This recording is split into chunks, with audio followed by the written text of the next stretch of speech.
All right, my dears, welcome back to school. So I thought for our first kind of review video, I would do our read aloud.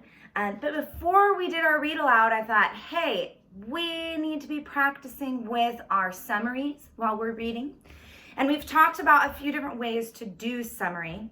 So I have redone my not so awesome 5-finger summary hands. And we're going to review really quick what the different ways to do that are. Now, when we did our first summary review, we talked about doing somebody, wanted, but something happens, then, and so. Somebody wanted, but then so. So if I were to take so far what we've read in Harry Potter and we were to do our somebody wanted, but then so, we would start with somebody, Harry Potter, wanted a better life. But his parents died and he had horrible an aunt and uncle who treated him horribly. Then strange things started happening, and a giant man showed up named Hagrid. So he told him he could go to Hogwarts and that he was magical and that he was a wizard, right? So somebody wanted, but then so. So we can use our summary that way. The other way that we can summarize using our 5 fingers is our who, what, when, where, and why. Who are we talking about? Who's the main character? Who are the main characters? Harry Potter and his family, his aunt and his uncle. What happened? His parents died and he was sent to his aunt and his uncle's house and they treated him terribly. When did it happen? When he was a child. And now he's school-aged in elementary school, just like you. And his life's about to change. Where are they? They are in England. Why is this happening? Because there is a bad guy named Voldemort who has caused all these terrible things to happen and now is mysteriously missing, right? Then the last one that we haven't reviewed yet, well, we did review it, but we didn't review it when we were reading Harry Potter. We reviewed it in our writing. So remember, right before we left school, we went over the different forms of writing. Who remembers? I'll give you a second. It's tied to the author's purpose, and the author's purpose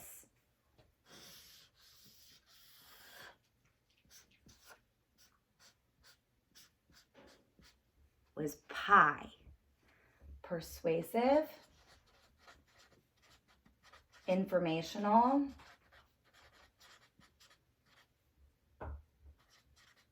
and entertain. I shouldn't say informational, it's to inform, right? But when you write to inform, you're writing an informational piece.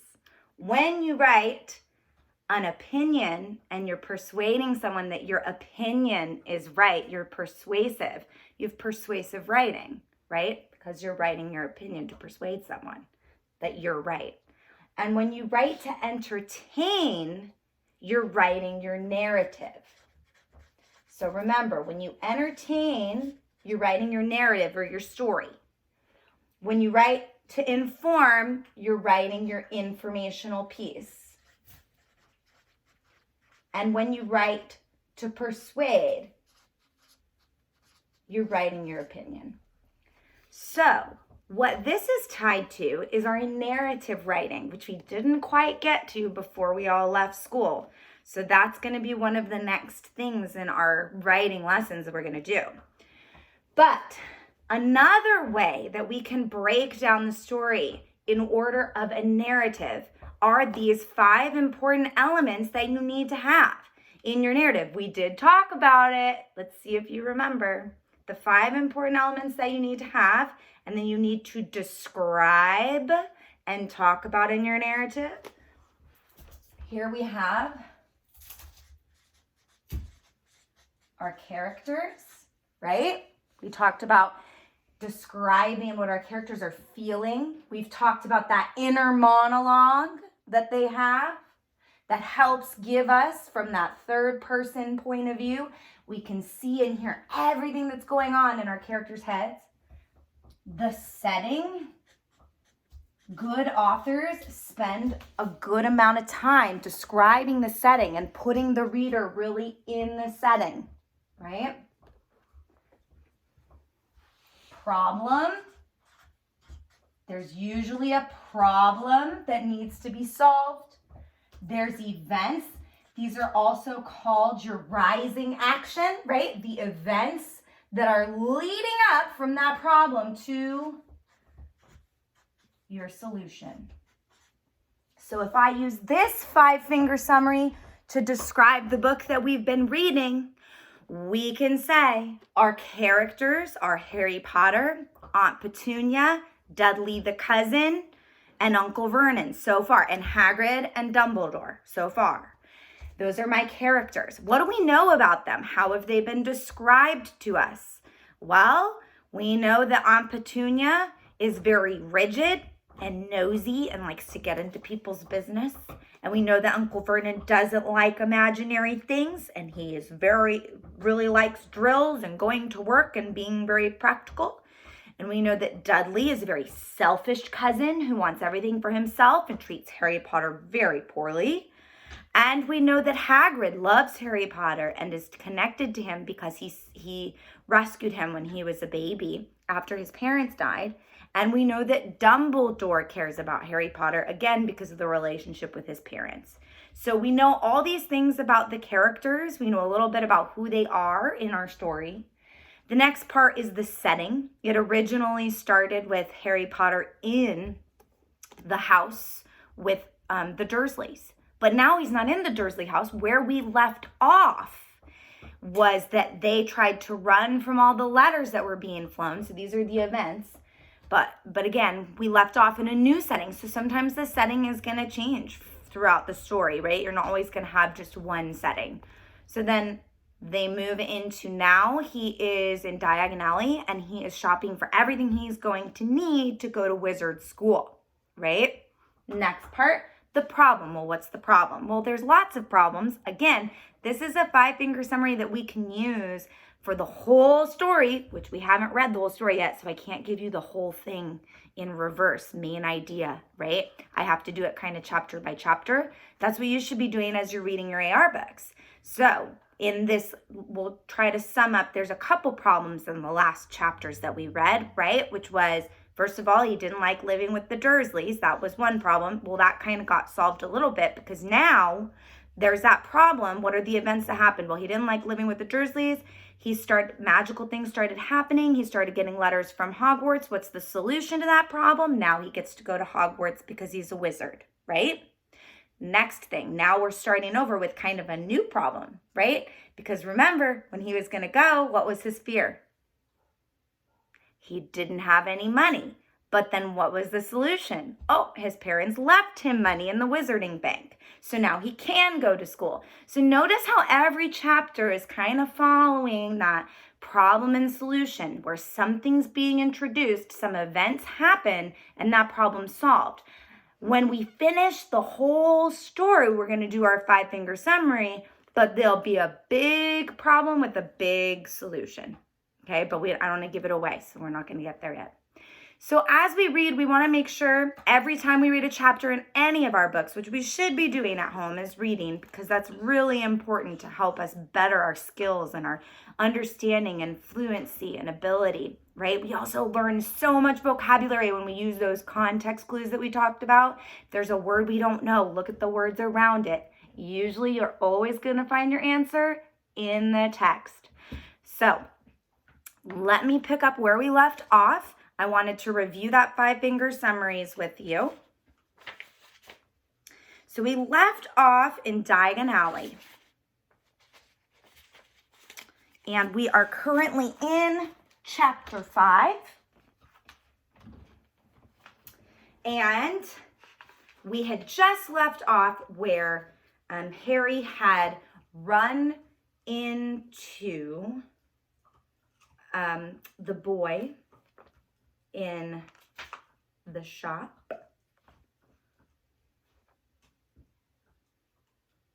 Okay, and he was getting his robes fixed. He doesn't know who the boy is yet. We can all make a prediction if we've seen the movies that it's probably Draco Malfoy. So he doesn't know who he is yet, but he's currently getting his robes stitched next to the boy, and he's talking to him. "Hello," said the boy. "Hogwarts too?" "Yes," said Harry. "My father's next door buying my books, and my mother's up the street looking at wands," said the boy. He had a very bored, drawling voice. "Then I'm going to drag them off to look at racing brooms. I don't see why first years can't have their own, you know. I think I'll bully father into getting me one, and I'll smuggle it in somehow."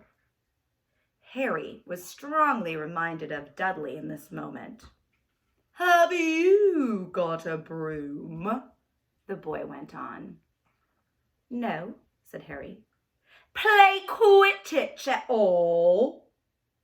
"No," said Harry again, wondering what on earth Quidditch could be. "I do. Father says it's a crime if I'm not picked to be on the team, you know. To play for the house, I must say I agree. You know what house you'll be in yet?"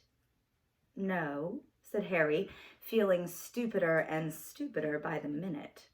"Well, no one really knows until they get there, do they? But I know I'll be in Slytherin.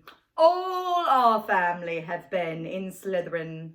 Imagine if you were in Hufflepuff. I think I'd leave. Wouldn't you?" Said Harry, wishing that he could say something a bit more interesting. "I say, look at that man," said the boy, suddenly nodding toward the front window. Hagrid was standing there grinning at Harry and pointing at the very large ice creams to show that he couldn't come in. "Oh, that's Hagrid," said Harry, pleased to finally know something the boy didn't. "He works at Hogwarts." "Oh," said the boy, "I've heard of him. He's a sort of servant, isn't he?" "He's the gamekeeper," said Harry.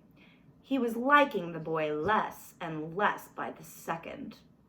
"Yes, exactly. I heard that he's sort of a savage. He lives in a hut on the school grounds, and every now and then he gets drunk and tries to do magic and ends up setting fire to his bed."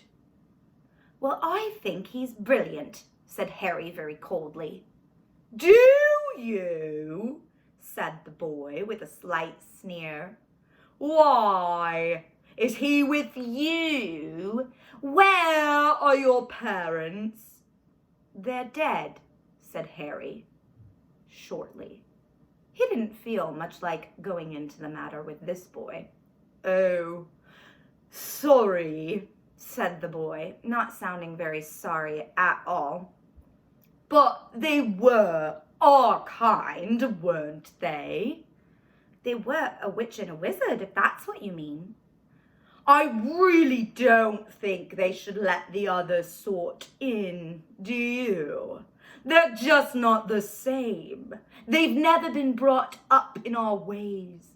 Some of them have never even heard of Hogwarts until they get the letter. Imagine. I think they should keep it in the old wizarding family. What's your surname, anyway?" But before Harry could answer, Madame Malkin said, "That's it, you're done, dear." And Harry, not sure for an excuse, not sorry for an excuse to stop talking to the boy, hopped off the footstool. "Well, I'll see you at Hogwarts, I suppose," said the drawling boy.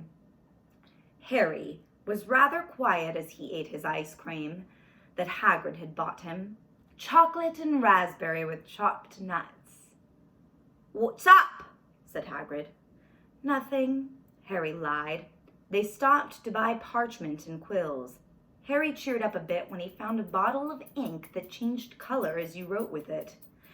When they had left the shop, he said, "Hagrid, what is Quidditch?" "Blimey, Harry, I keep forgetting how little you know. You're not knowing about Quidditch." "Don't make me feel worse," said Harry. He told Hagrid all about the pale-looking boy in Madame Malkin's shop. And he said people from Muggle families shouldn't even be allowed in Hogwarts. "You're not from a Muggle family. If he'd known who you were, he's grown up knowing your name if his parents are wizarding folk. You saw what everyone in the Leaky Cauldron was like when they saw you. Anyway, what does he know about it? Some of the best I ever saw were the ones without magic in them in a whole line of muggles. Look at your mum. Look at what she had for a sister." "So, what is Quidditch?" "It's our sport. Wizard sport. It's like soccer in the Muggle world. Everyone follows Quidditch, played up on the air on broomsticks, and there are 4 balls. Sorts are hard to explain the rules to you." "And what are Slytherin and Hufflepuff?" "Schoolhouses. There's 4. Everyone says Hufflepuff are a lot of duffers, but..." "I bet I'm in Hufflepuff," said Harry gloomily. "Better Hufflepuff than Slytherin," said Hagrid darkly. "There's not a single witch or wizard who went bad who wasn't in Slytherin. You know who was one." You know who went to Hogwarts?" "Years ago," said Hagrid. They bought Harry's school books in a shop called Flourish and Blots, where the shelves were stacked to the ceiling with books as large as paving stones bound in leather. Books the size of postage stamps in covers of silk. Books full of peculiar symbols, and a few books with nothing in them at all. Even Dudley, who'd never read anything in his life, would have been wild to get his hands on some of these books. Hagrid almost had to drag Harry away from Curses and Counter Curses, Bewitch Your Friends and Befuddle Your Enemies with the Latest Revenges, Hair Loss, Jelly Legs, Tongue Tying, and much, much more by Professor Vindictus Viridian. "I was trying to find out how to curse Dudley." "I'm not saying that's not a good idea, but you're not to use magic in the Muggle world except for very special circumstances," said Hagrid. "And anyway, you couldn't work with any of them curses yet. You'll need a lot more study before you get to that level." Hagrid couldn't let Harry buy a solid gold cauldron either. "It says you need pewter on your list." But they got a nice set of scales for weighing potion ingredients and a collapsible brass telescope. Then they visited the apothecary, which was fascinating enough to make up for its horrible smell. A mixture of bad eggs and rotten cabbages. Barrels of slimy stuff stood on the floor. Jars of herbs, dried roots, and bright powders lined the walls. Bundles of feathers, strings, and fangs, and snarled claws hung from the ceiling. While Hagrid asked the man behind the counter for a supply of some basic potion ingredients for Harry, Harry himself examined a silver unicorn horn at 21 galleons each, and a minuscule glittery black beetle eye at 5 knuts a scoop. Notice how the author spends a good amount of time describing to the reader the setting. Remember, we talked about how the settings are going to change throughout the story. But one thing that draws your reader in, one thing a good writer will do in a narrative, is spend time putting that picture in the reader's head. Outside the apothecary, Hagrid checked Harry's list again. Just your wand left. Oh yeah, and I still haven't got your birthday present. Harry felt himself go bright red. You don't have to. Oh, I know I don't have to. Tell you what, I'll get your animal. Not a toad. Toads went old-fashioned years ago. You'd be laughed at. And I don't like cats. They make me sneeze. I know. I'll get you an owl. All the kids want owls. They're dead useful. Carry your mail and everything. 20 minutes later, they left Ilop's Owl Emporium, which had been dark and full of rustling and flickering, jewel-bright eyes. Harry now carried a large cage that held a beautiful snowy white owl, fast asleep with her head under her wing. He couldn't stop stammering his thanks, sounding just like Professor Quirrell. Don't mention it, said Hagrid gruffly. Don't expect you've had a lot of presents from them Dursleys. Just Ollivanders left now. Only place for wands, Ollivanders. And yeah, got to have the best wand. A magic wand? This was what Harry had really been looking forward to. The last shop was narrow and shabby. Peeling gold letters over the door read, Ollivanders, makers of fine wands since 3082 BC. A single wand lay on a faded purple cushion in the dusty window. A tinkling bell rang somewhere in the depths of the shop as they stepped inside. It was a tiny place, empty except for a single spindly chair that Hagrid sat on to wait. Harry felt strangely as though he'd entered a very strict library. He swallowed a lot of new questions that had just occurred to him and looked instead at the thousands of narrow boxes piled neatly right up to the ceiling. For some reason, the back of his neck prickled. The very dust and silence in here seemed to tingle with a secret kind of magic. Good afternoon, said a soft voice. Harry jumped. Hagrid must have jumped too, because there was a loud crunching noise, and he got quickly off the spindly chair. Hello, said Harry awkwardly. Ah, yes, said the man. Yes, I thought I'd be seeing you soon, Harry Potter. It wasn't a question. You have your mother's eyes. It seems only yesterday she was in here herself, buying her first wand, 10 1/4 inches long, swishy, made of willow. Nice wand for charm work. Mr. Ollivander moved closely to Harry. Harry wished he would blink. Those silvery eyes were a bit creepy. Your father, on the other hand, favoured a mahogany wand, 11 inches, pliable, a little more power and excellent for transfiguration. Well, I say your father favoured it. It's really the wand that chooses the wizard, of course. Mr. Ollivander had come so close that he and Harry were almost touching, nose to nose. Harry could see himself reflected in his misty eyes. And that's where Mr. Ollivander touched the lightning scar on Harry's forehead with a long white finger. Chapter 5 is proving to be a little bit long. So I'm going to pause here because our video is going on for quite a while and I'm not sure I'm going to be able to upload it. Thank you for joining me for a read aloud of Harry Potter. Please take a few minutes after this video to practice a 5-finger summary.